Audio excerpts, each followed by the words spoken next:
There was this Morgan three-wheeler sat there, and I had a quick look at it, and I even climbed in it and just sort of sat there, and I was like, oh God, what is this thing? My first reaction was, guys, you know, I've got no experience in three-wheelers, at all. I said, Fred, what, you need to wear a helmet in this. And he went, what? He went, no, I'm wearing this.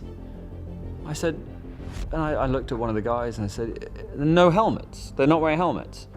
And the answer was, well, no, you don't have to wear a helmet on the road in a Morgan three-wheeler, so he's not wearing helmets for this. We go through, turn in, this is like our third time through the corner, and then life changed in an instant.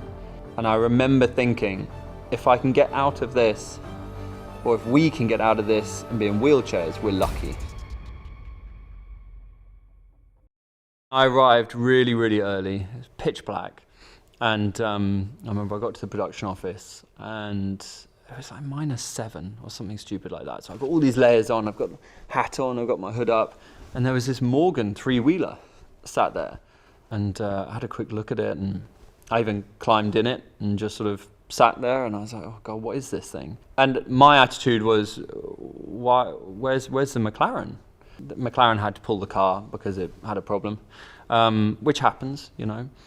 And they were like, well, we didn't know what else to get, so we got the Morgan three-wheeler. My first reaction was, guys, you know, I've got no experience in three-wheelers, at all. I don't know how comfortable I am with this.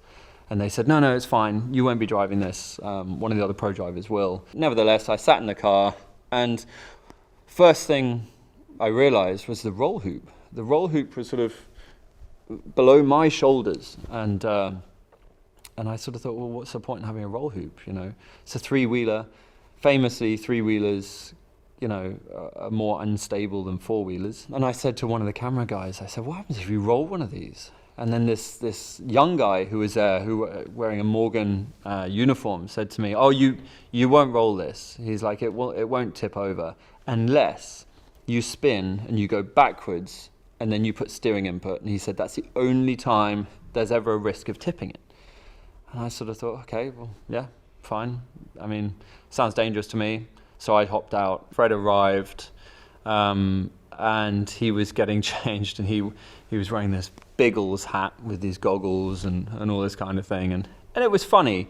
But I remember I said to him as he was getting his belt sorted for the car, I said, Fred, what, you need to wear a helmet in this. And he went, what? He went, no, I'm wearing this.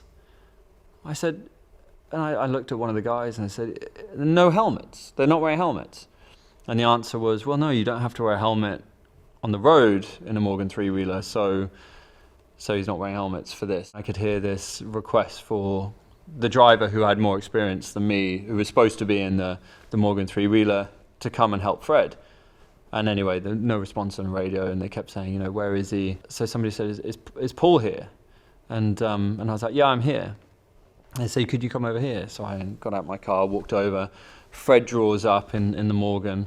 I really didn't want to get in the car because I would always teach the limits of something I understood. So I sort of resisted. I said, I don't think I need to get in the car with him. I said, Fred, you know, go in, second gear, turn in, normal line, so clip the apex, and then come out and go nice and wide. And one of the producers sort of said, no, Paul, we're really tight for time. We've got to get this done. Can you just jump in with him? Just go through 3 or 4 times. And I was like, look, there's this camera tripod in the way. And I said, look, that's in, I'm going to have to shoehorn myself in there. Went, Paul, we're really running out of time. And I was like, okay. So anyway, I jumped in. I said, Fred, I am outside of my comfort zone here. I said, I don't know anything about this car. I mentioned the other driver's name. I was like, he drove out on Performance Car of the Year. He's supposed to be with you really for this. And they were like, oh yeah, but just come on, let's crack on. It wasn't a particularly quick car. So it kind of felt pretty pedestrian to us. And the director sort of said, come on, you know, we need a little bit more dynamic. And in the past, in the picture in Top Gear magazine, and this car had a tendency to sort of raise a front right wheel if you're going through a right-hander, front left you're going through a left-hander. So we sort of thought, okay, well, let's go a little bit harder, hit the apex, get on the power, and it might raise a wheel. And anyway, we go through, turn in. This is like our third time through the corner. And then just life changed in an instant. Suddenly, because it had this low scoop, and I had my arm sort of hanging out the side, next thing I know, we are on top of my arm, sliding down the runway. We're on the side. And I remember thinking, like, my arm is at the moment being saved by my padded jacket, but as soon as that wears away, I could lose my arm here. And I'm trying to get it free, but we're sliding along, and it's just, really noticeable, loud sound. And then the next thing I know, we are just, the whole car just yaws, and I look up, and the next thing I see is just the runway. And I can see the white lines of the runway and the tarmac. And we're effectively just inverting with our faces, going straight towards the tarmac. A lot of noise is happening, a lot of impact. I was in a very strange position in the car. And I remember thinking, if I can get out of this, or if we can get out of this and be in wheelchairs, we're lucky. And I remember thinking that. And at that time, I was getting wet. I remember I was like, why am I getting wet? Because it wasn't fuel or anything like that. And I was getting wet, and my vision literally went red. And I now know that was blood from Fred just spraying me in the face. He had probably saved my life during that accident, because he towers above me. So if it wasn't for him, my head would have been just crushed. He took the force of that impact ultimately. Fred was hunched over on top of me, basically. And yeah, it was absolutely terrible. And I remember thinking, Fred, are you okay? And sort of shaking him. And he didn't respond. And I pulled him back next to me, took one look at him, and I thought he was dead. I thought there's no way someone could take an injury to the face like that and survive. Horrific facial injuries. I had certainly never seen an injury like it. This was life or death. It was like something out of a war injury, something you see in the movies. It didn't seem real at all. But all you care about is your friend. I wanted Fred to live, and I was terrified that was it for him. And I was really, really just, a million things went through my mind in that moment, but we just had to save Fred. The medic turned up, who, and I'll never forget, first words he said are, "I am not equipped for this injury and situation." And he openly said that. And he looked like a deer in the headlights. When the air ambulance arrived, it was a huge relief, because, I was with Fred. He's in huge discomfort. And it was distressing. It was hugely distressing to see your colleague and friend, and to see someone like that in a situation which he was in, and he just needed the pain sorting. No one could give him anything or do anything. And I remember being so angry. Sat in the back of that car, holding his hand, being so angry at the situation we were in. I was fuming. And everyone, I looked around and just saw my colleagues' faces. Everyone was just, no one was saying anything. It was just shock, pure shock on everyone's faces. The ambulance that had been called for Fred then arrived, after Fred's now gone in the air ambulance. And then the sort of paramedic comes in, and then one of the guys says, "Look, you need to see Paul. He was passenger in the car."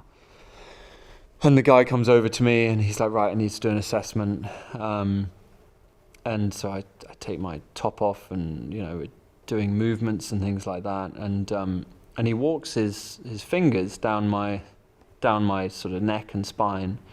And he said, "Do you feel okay?" And I said, I think I'm okay.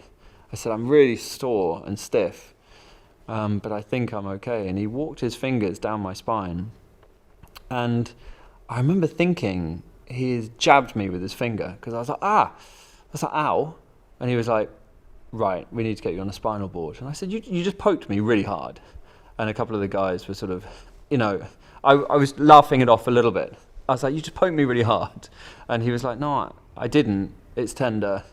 You need to be seen to. And I got put in the back of this ambulance, and I got taken to Guildford, Royal Guildford, a hospital in Guildford. Blue lights, the works. I remember I was lying there on a spinal board, and I was in some corridor to begin with. I remember thinking, I was there for about an hour. I remember thinking, what was the point in coming here with blue lights to then lie on a spinal board in a corridor? And I felt guilty because the producer was with me, who must have been bored stiff. But I'm sort of lying there. So many things are going through my mind, but I'm quiet because I'm just, I'm in shock. Now I can probably identify I was in pretty bad shock, but at the time, you think you're not. And I remember the doctors kept talking to me, kept saying, "Are you okay?" And I'd sort of say, "Yeah, I think so." And they were concerned because I was so quiet. And then one of the doctors said to me, "Look, what's happened?" And the producer who was with me told him, and he was like, "What? Why is he here then? Why isn't he in a scan right now?" People say flashbacks. It is actually flashing. It's actually a flashback. You hear the noises, you hear the scraping, you feel the vibration, you feel the impacts again. That adrenaline rush, the shock, the stress shock, revisits you, even worse than it revisits you at the actual time. You can't concentrate on anything, and you don't care about anything. I tried to put such a brave face on at home, but would take myself off into a room and just literally just sit there with my head in my hands, and just try and just dissolve and regain some strength, so I could go downstairs again with my wife and kids, or friends, or anyone like that, and try and be the Paul I was before the accident. We went into this big conference room, and there were a few people there, and she sort of says they've had a little investigation, and that they had an independent investigator from Morgan, who was an experienced Morgan driver. And he had ultimately said the accident happened because we gave too much power on the exit of the corner, and that forced the car to turn over. And I said, hang on, you sort of pinning this on me? And she's like, well, you were the pro driver, sat next to him. We're not pinning it on you as such, but, you probably need to get a good lawyer. And that any progress I had up to this point, mentally, trying to battle through my sort of mental challenges, trying to get back to normal as such, reversed at warp speed. And I had this hit, this stress, adrenaline hit again. And it felt like the accident just happened over again. And yeah, again, just it was a blur after that. But then to expect, a little bit of an arm around you to then be treated like you could have in some way been a bit responsible was not ideal. Did you feel like you were being thrown under the bus? Yeah, 100%. Yeah. Did I feel pressured to get in the car? Absolutely. And after the crash, that car's taken away. So as I said, hindsight is a wonderful thing, but that evening we were all talking about what we thought had failed on the car. We were convinced something had failed on the car. The car just fell over. And everyone was saying, we can't believe the BBC have just let Morgan, take the car away. They're like, a serious accident has happened, and the car has been taken away by the manufacturer without any immediate investigation. And I think, yeah, it should have obviously been kept by a third party and investigated then and there.